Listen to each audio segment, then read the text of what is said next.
ABC7 Bangor. This is ABC7 News at Noon. One person died in an early morning fire in Levant this morning. We'll have a report coming up. Good afternoon. I'm Susan Farley. Lobstermen and other stakeholders gathered in Stonington Sunday to rally against regulations they say could cripple the lobster industry. And the Woodlawn Museum held a fundraiser concert for their new community barn that's currently under construction. Thank you for joining us. These stories and more are coming up.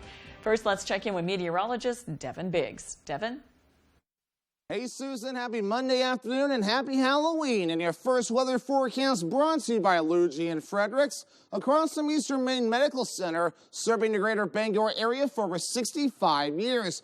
Alrighty, we have some clouds moving through this morning to the afternoon period. There'll be some sunshine mixed in as well. There's a system off toward the west that's trying to bring a little bit of rain to parts of the northeast. And while we're not too bad in drought, we're going to use a little bit more in the way of precipitation. But even though this is tracking off towards the north and east, we're going to see it dry, maybe a few raindrops, and that'll be about it overall. Futurecast moving forward, a lot of sunshine, maybe more clouds by later this evening for those going out for trick-or-treating, and fog overnight time into the daytime tomorrow. And a few raindrops or very light showers cannot be ruled out as we head towards late tonight and in parts of tomorrow morning as well. The winds won't be too bad out of the southwest at about 5 to 10 miles per hour, so things looking pretty decent there, especially as we head towards the daytime tomorrow, too. But for today, though, lower 60s, partly cloudy, south wind getting up to about 5 miles per hour. Coming up for Halloween tonight, the weather is going to be very nice overall, though maybe a few clouds moving in from time to time. We'll go from 56 degrees at about 5 p.m. to about 9 p.m. or so, getting down to 49 degrees. So overall, we'll stay in the 50s, pretty nice out there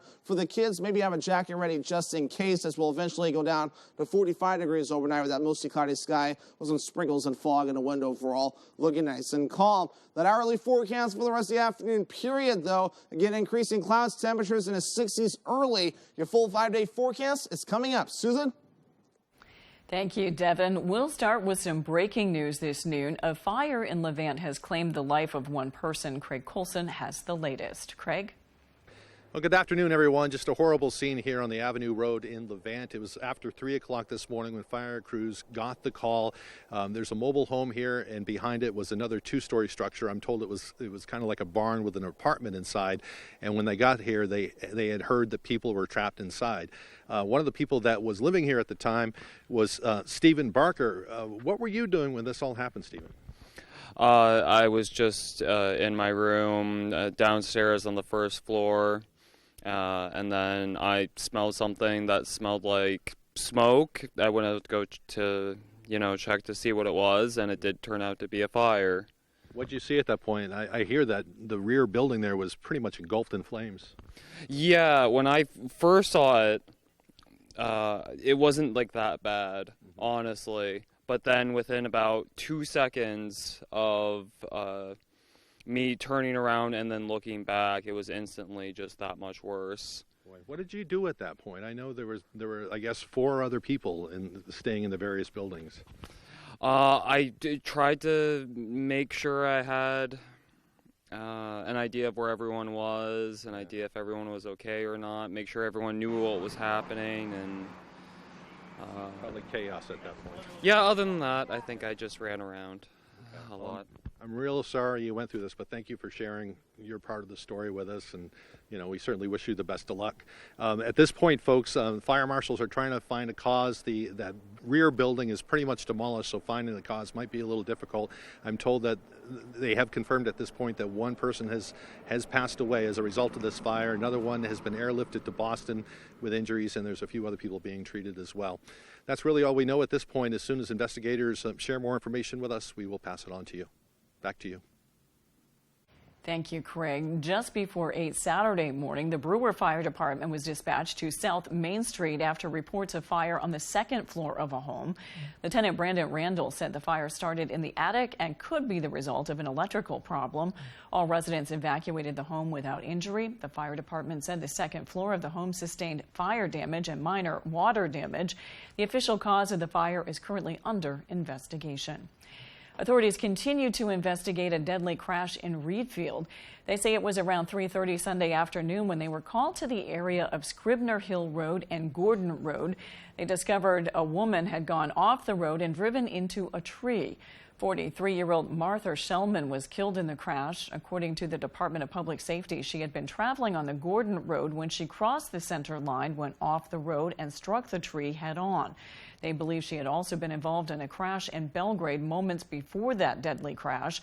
Authorities believe speed and alcohol were factors in the crash. A missing boy from Florida who had been spotted in Maine has been found safe in Canada. 6-year-old George Jojo Morales left his home in Miami 2 months ago for a visit with his father, but he wasn't returned. Authorities had been looking for him ever since that time and say he was recently spotted at a Walgreens in Holton with his father and paternal grandmother. The Royal Canadian Police say the search came to a happy ending Sunday when Jojo was located in Moncton, New Brunswick. He and his father were spotted at a local Walmart.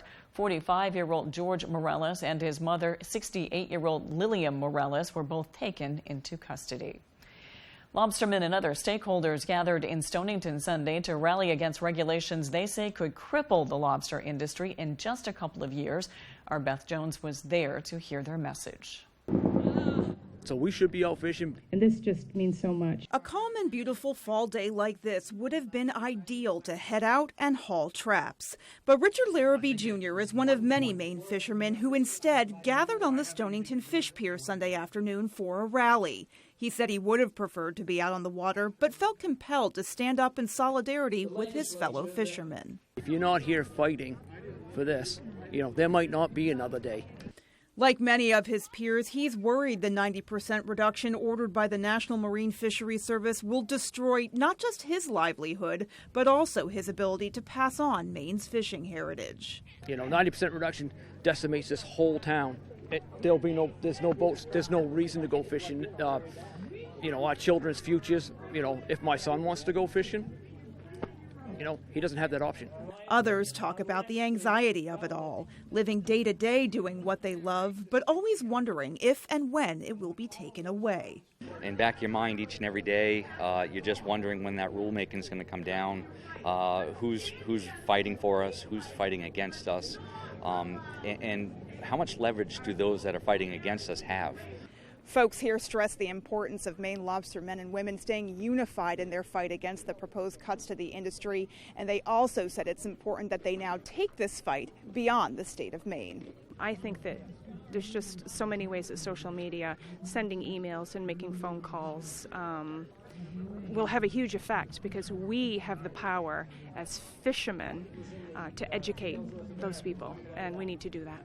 In the meantime, those gathered here say they will never give up a heritage built over the past 150 years, and they vowed to keep fighting. You are all fishermen here today. As fishermen, we were not built to break, and we will not quit. In Stonington, Beth Jones, ABC 7 and Fox 22. A local community center and museum hosted a benefit concert for their newest edition. Devin Dagnold has more.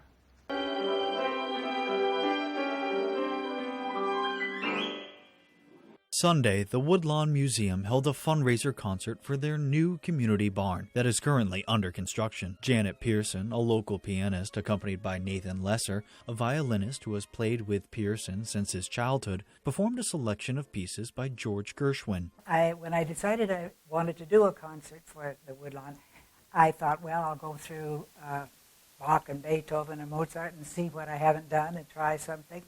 And everything I looked at, I thought, been there, done that, so why not try something new?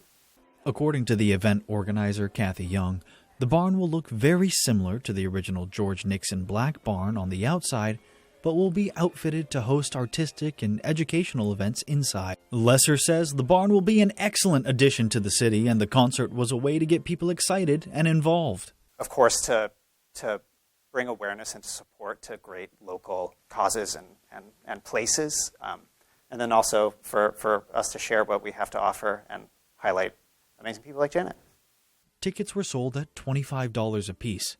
According to Young, the concert raised over $1,000 with a full house. Oh, it's fantastic. It's a beautiful day. So many of the people that are here are personal friends and supporters of Janet, and because they probably met Janet through being at Woodlawn, it's a very close family, and it's terrific. For more information about Woodlawn or to donate, visit woodlawnmuseum.org. In Ellsworth, I'm Devin Dagnall, reporting for ABC7 and Fox 22. Coming up on ABC 7 News at noon, the Supreme Court is hearing arguments today that could shape education in the future. That story's next. We'll be right back. A Day in the War on the Middle Class by Jared Golden and the Democrats. That day, Jared Golden voted to raise taxes on low and middle income Americans, double the size of the IRS, drive up home heating and gas prices, and empower new regulators who will hurt Maine's lobster industry. But it's not too late to do something about it. Yeah, we can stop their war on the middle class. Defeat Jared Golden. The NRCC is responsible for the content of this advertising. I grew up homeless starting at age 11.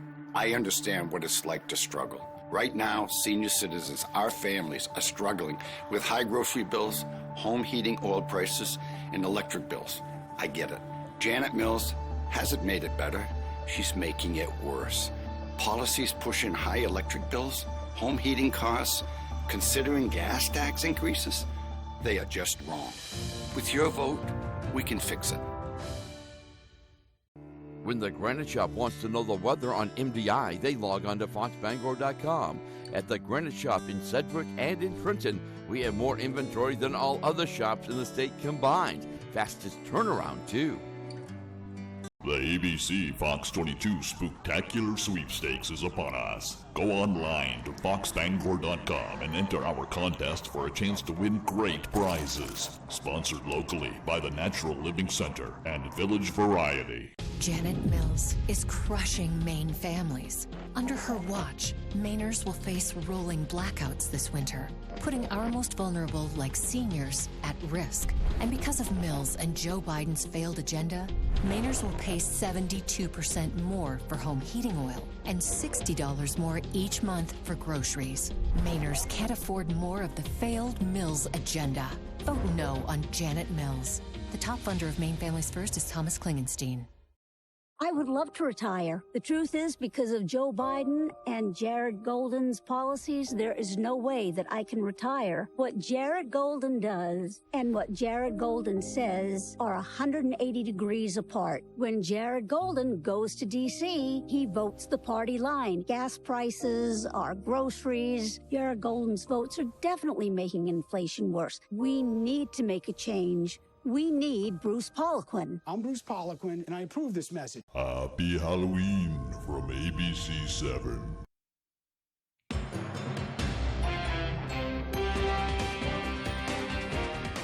Years of precedent upholding affirmative action in higher education is on the line today at the Supreme Court. The justices will hear arguments that could reshape higher education in the years to come. ABC's Derek Dennis explains. It's a question that's been debated for decades. Colleges and universities using race as a factor in admissions under the banner of affirmative action. Once we remove that factor from the equation, I think it'll be more of an even playing field. ABC News asked a group of students from public and private universities for their views as the Supreme Court, with its conservative majority, including 3 justices of color and the first black woman justice, begin hearing arguments today for and against affirmative action. Affirmative action isn't like reducing a consideration of merit or hard work or anything. It's actually amplifying it and looking at the merit of overcoming adversity as well. The divide underscored in a new poll showing more than 6 out of 10 Americans oppose using race or ethnicity in college admissions, with African Americans notably almost evenly split. A student's race or ethnicity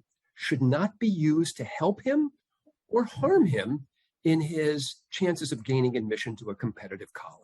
Edward Bloom is founder of Students for Fair Admissions. He fought to get 2 cases before the Supreme Court today, one against Harvard, the other against the University of North Carolina, Chapel Hill, challenging affirmative action in higher ed. The heart of the issue is, should colleges and universities treat students differently because of their race and their ethnicity? He believes the court should come to the same conclusion and ban race-conscious admissions nationwide. Right now, roughly 20% of four-year public universities consider race during their admissions process. The Supreme Court could roll back existing rules or overturn affirmative action policies entirely. A decision is not expected before next spring. Derek Dennis, ABC News, New York. House Speaker Nancy Pelosi is commenting for the first time on Friday's assault on her husband, Paul. In a letter to House colleagues, she says the attack traumatized the family and has left them heartbroken. Mr. Pelosi is improving. He does remain in the hospital. Police say the suspect broke into their San Francisco home and hit him in the head with a hammer. Fox News correspondent Christina Coleman has more. Heightened fears over lawmakers' safety as new details emerge about the alleged suspect who attacked House Speaker Nancy Pelosi's husband. Law enforcement sources tell ABC News 42-year-old David DePape had zip ties and duct tape in his bags early Friday when he broke into the Pelosi home. Sources say DePape shouted, "Where's Nancy?" another parallel to the January 6th Capitol attack. Where are you, Nancy? Authorities say Paul Pelosi called 911 when DePape broke in, leaving the line open. RP stated that there's a male in the home and that he's going to wait for his wife. RP stated that he doesn't know who the male is. Police arrived within 2 minutes. When they ordered DePape to drop his weapon, a hammer, that's when he allegedly struck Pelosi at least twice, fracturing his skull. This was not a random act. Authorities are now combing through the suspect's social media pages. Some allegedly show multiple false conspiracy theories about the 2020 election.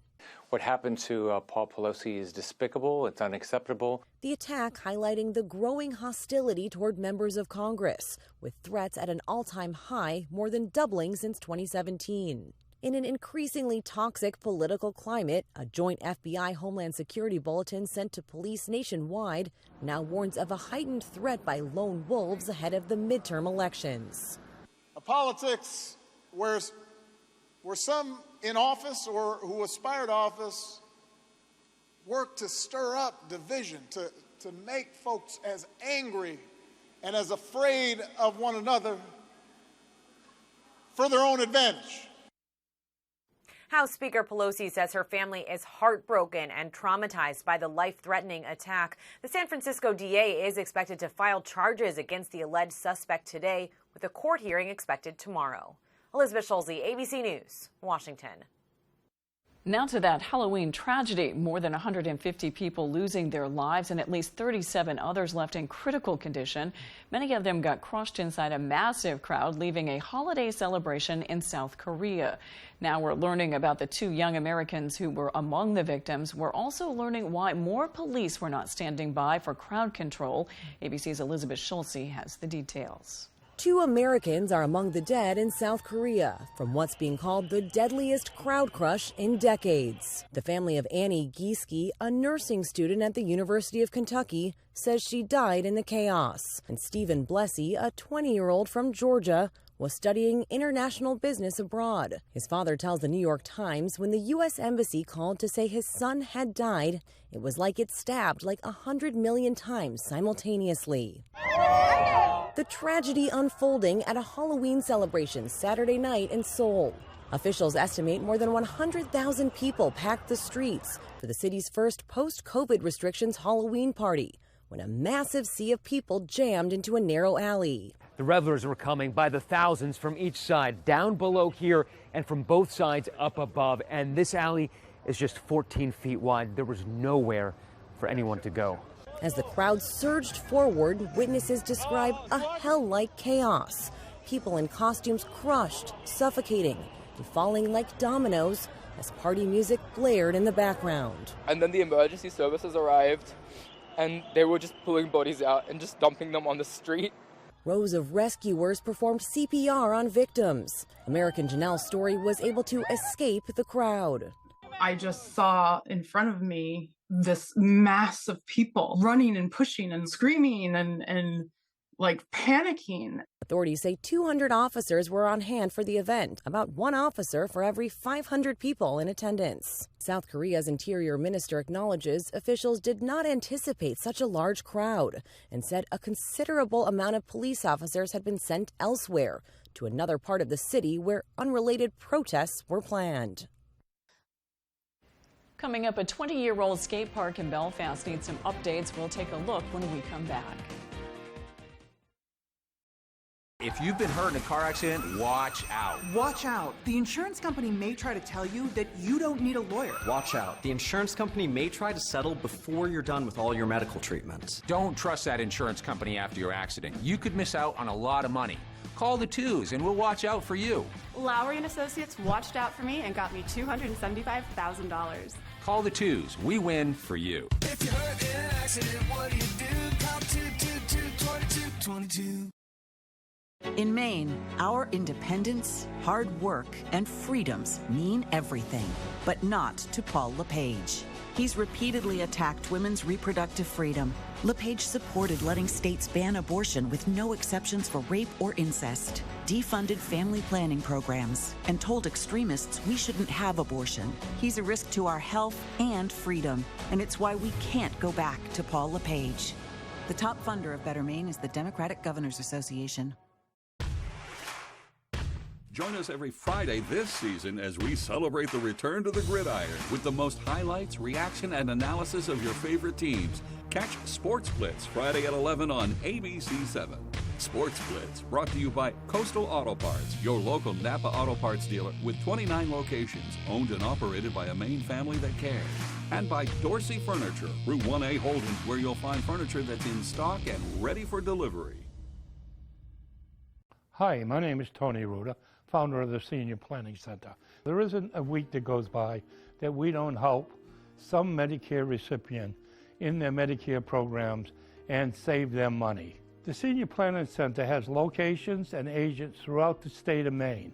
So why would you want to call an 800 number out of state when the help is right here at home? Give us a call so we can help you save money and make your Medicare decisions. I'm Jared Golden. Seeing some Washington politicians try and enrich themselves makes you think of this. That's why I'm working to clean up Congress by banning members from using insider information to trade individual stocks, and why I'm leading the way to stop taxpayer-funded pay raises for Congress. And I'm not taking any PAC money from big corporations that already have too much influence in Washington. I'm Jared Golden, and I approve this message to clean up Congress.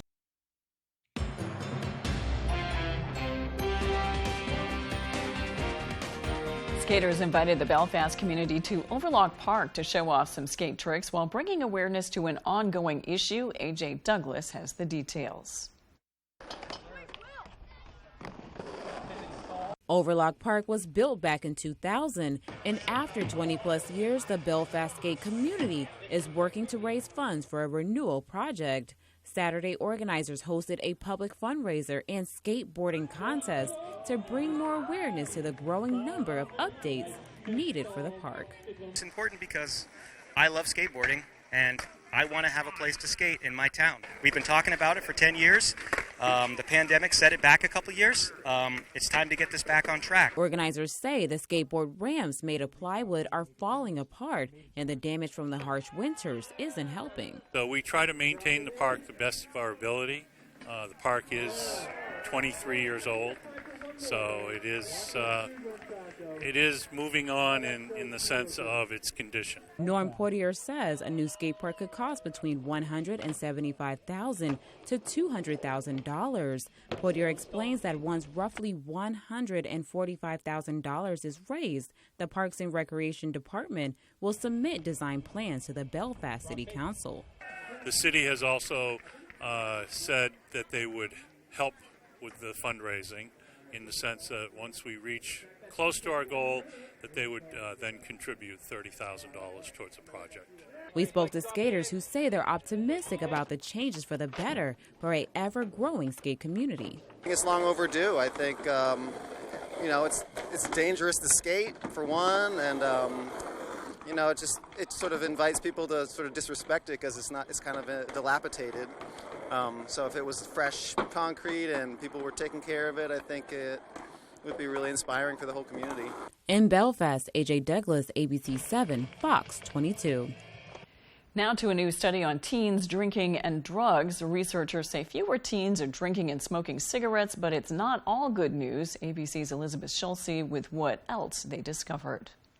Fewer teenagers are drinking and smoking, but they're also smoking marijuana and vaping more, according to a recent study. Researchers at Columbia University looked at more than 500,000 teens for nearly 30 years. They found fewer teens are using cigarettes, alcohol, and illegal substances, and said drug use was lowest for those who were less social but spent more time taking part in organized activities, including sports. But there were exceptions. Researchers found cannabis use and nicotine vaping increased among teens. Researchers also noted substance abuse was higher among teens with a lot of unsupervised free time. The study did not examine the effects of the COVID-19 pandemic on drug use, but it does give us an idea of the trends affecting our teens. With this Medical Minute, I'm Elizabeth Schulze, ABC News. When we return, Devin Biggs has your 5-day forecast. In Maine, it's always buying season. And at Thornton Brothers in Lincoln, we carry new Chrysler, Dodge, Jeep, and Rams for your buying season. Here at Thornton Brothers, we'll help you find the right vehicle specifically for you to suit your lifestyle. As they say, the proof is in the performance. So come on over and test drive a real vehicle from a real dealership, or place your order with us and see why it really is buying season here in Maine. Thornton Brothers, Main Street, Lincoln. Sometimes big truck accidents can result in big case settlements. These are just some of the big case results I fought to get my clients. If a big truck hurts you, we'll make them pay you every single dollar you deserve for your injuries. I'm Jim with Lowry & Associates. If you've been hurt by a big truck, call the twos. We win for you. Hurt by a big truck? Come out on top. Call the twos. Call 222-2222. After 9/11, Jared Golden joined the Marines and served the country he loves. When he returned, he ran for office to serve the state he calls home. He passed legislation to cap the cost of insulin for seniors and lower drug prices for people across Maine. But Bruce Poliquin, he went from Wall Street to Washington to serve himself, taking thousands from drug companies and voting against capping costs. Jared Golden, from here, for us. Moderate PAC is responsible for the content of this ad. Hear that music? It can only mean breakfast bagels are back at McDonald's. Imagine a fluffy egg, 2 slices of cheese, plus your choice of a steak patty, bacon, or sausage, all in a toasted bagel. That's right, the steak, egg, and cheese bagel, bacon, egg, and cheese bagel, and sausage, egg, and cheese bagels are all back, but only for a limited time at McDonald's.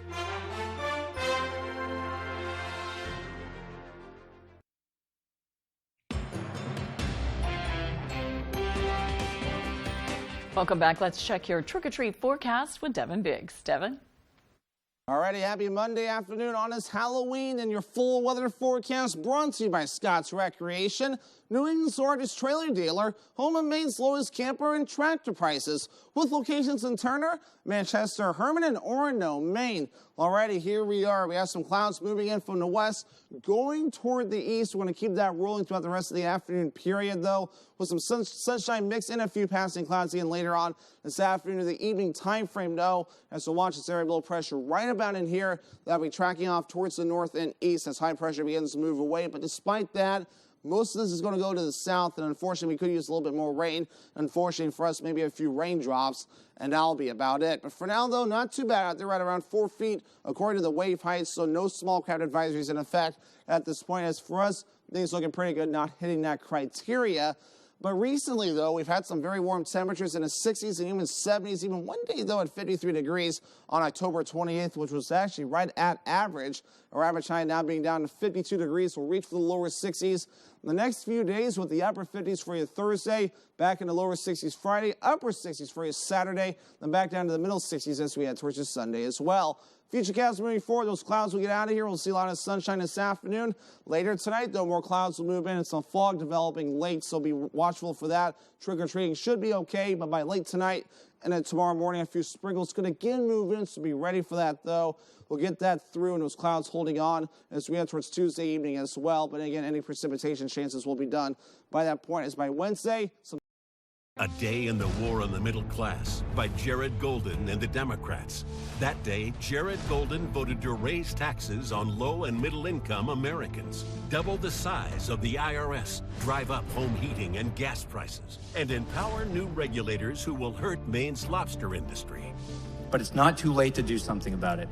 Yeah, we can stop their war on the middle class. Defeat Jared Golden. The NRCC is responsible for the content of this advertising. You're watching ABC 7.